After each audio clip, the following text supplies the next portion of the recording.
আমাকে ধ্বংসের ভয় দেখিয়ে লাভ নেই। ক্ষয়, ক্ষতি এবং ক্ষত, এই তিনটে শব্দের সাথে আমি ভীষণভাবে পরিচিত। আসসালামু আলাইকুম বন্ধুরা, কেমন আছেন? চলে এসেছি একটি ভিডিও নিয়ে। এটা দুদিন আগে ভীষণ বৃষ্টি হয়েছিল, তখনকার ভিডিও। বৃষ্টির ভিতর গরম গরম খিচুড়ি খেতে ভীষণ ভালো লাগে। খিচুড়ি রান্না করেছি, সাথে শসা কেটে নিয়েছি ডিম ভাজি করে, মরিচ দিয়ে বেশি করে ডিম ভাজি করে নিয়েছি। আচার নিয়েছিলাম, কিন্তু আচারটা এখানে দেওয়া হয়নি। যাই হোক, বৃষ্টি থেমে গেছে। আমার ছোট ছেলে বেশ কয়েকদিন ধরে ভীষণ অসুস্থ ছিল, তাই ওকে নিয়ে ডক্টরের কাছে যাচ্ছি। যাই হোক, এখন দুপুরবেলা ঘুমিয়ে আছে। ওর শরীরটা ভীষণ খারাপ, প্রচণ্ড জ্বর নিয়ে প্রায় এই অনেক দিন ধরেই বাসার ভিতরে। স্কুল বন্ধ, কোচিং বন্ধ, সব কিছু বন্ধ।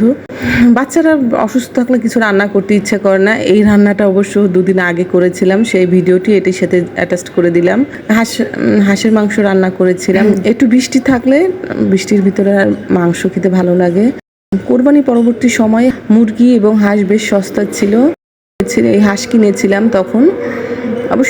তখন বেশ সস্তায় কিনেছিলাম হাঁসের মাংস রান্না করেছি। হাঁসের মাংস ময় মশলা দিয়ে কষিয়ে খুব সুন্দর করে রান্না করলেই ভালো লাগে, এবং হাঁসের মাংস একটু মশলার পরিমাণ আমি একটু বেশি দেই, নয়তো গন্ধ পায় অনেকে। যাই হোক, রান্নাটা চমৎকার হয়েছিল। দিয়েছি আস্ত রসুন দিয়েছি। মাংসের ভিতরে রসুন দিলে ভালো লাগে খেতে।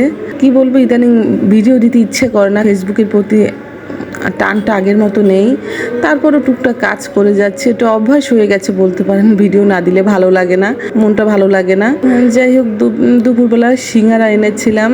দুপুরবেলা সিঙ্গারা খেতে ভীষণ ভালো লাগে। আমাদের এখানে সিঙ্গারা খুব নামকরা, যদিও সেখান থেকে আনিনি, এটি সামনের দোকান থেকে এনেছি। কিন্তু আমাদের এখানে সিঙ্গারা পয়েন্টের সিঙ্গারা খুব ভালো লাগে খেতে। হাঁসের মাংস রান্না হয়ে গেছে, ঝোল রেখেছিলাম। বেশ অনেকদিন পর হাঁসের মাংস খেলাম, খেতে খুব ভালো লেগেছে। যদি আপনাদের ভাইয়া হাঁসের মাংস ভীষণ পছন্দ করে, কিন্তু তার জন্যও রেখে দিয়েছি, যেহেতু বেশ কয়েকটা হাঁস কিনেছি সস্তা পেয়ে। এটা পরের দিন সকালের ভিডিও। পরোটা এবং আলু ভাজা করেছিলাম। কয়েকদিন ধরেই পরোটা খেতে ভীষণ ইচ্ছে করছে, তো আজকে বানিয়ে ফেললাম। অবশ্য গরমে পরোটা খেতে ভালো লাগে না, একটু ঠান্ডা ঠান্ডা থাকলে, ঠান্ডা পরিবেশে পরোটা খেতে ভালো লাগে। পরোটা এবং আলু ভাজা করেছি। আমি যখন ছোট ছিলাম তখন আমার পরোটা এবং আলু ভাজা ভীষণ পছন্দের ছিল, কিন্তু বিয়ের পর আর পরোটা খাওয়াটা কমিয়ে দিয়েছি। আপনাদের ভাইয়াও পরোটা খাওয়া পছন্দ করে না, যার কারণে যেহেতু সে পছন্দ করেন, এরপর থেকে ধীরে ধীরে পরোটা খাওয়াটা পুরোপুরি কমিয়ে ফেলেছি বলতে পারেন। দীর্ঘদিন পর আমি আজকে পরোটা বানালাম। মায়ের বাসায় গেলে খাওয়া হয়। আমার মা এখনও, আমি গেলে, আমার বাচ্চারা গেলে পরোটা বানিয়ে দেয়। কিছু পুঁটি মাছ ভাজা করেছিলাম। এই পুঁটি মাছগুলো বেশ পুরনো, একবার শখ করে অনেকগুলো পুঁটি মাছ কিনেছিলাম, কিন্তু ফ্রিজে রেখেছিলাম, খাওয়া হয়নি।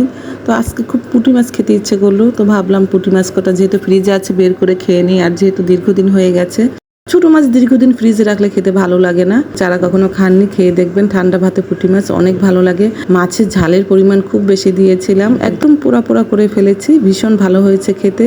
যাই হোক, অনেক ধন্যবাদ ধৈর্য ধরে ভিডিওটি দেখেছেন। আমাদের জন্য দোয়া করবেন। আপনাদের সবার জন্য অনেক দোয়া ও শুভকামনা রইল। আসসালামু আলাইকুম, সবাই ভালো থাকবেন।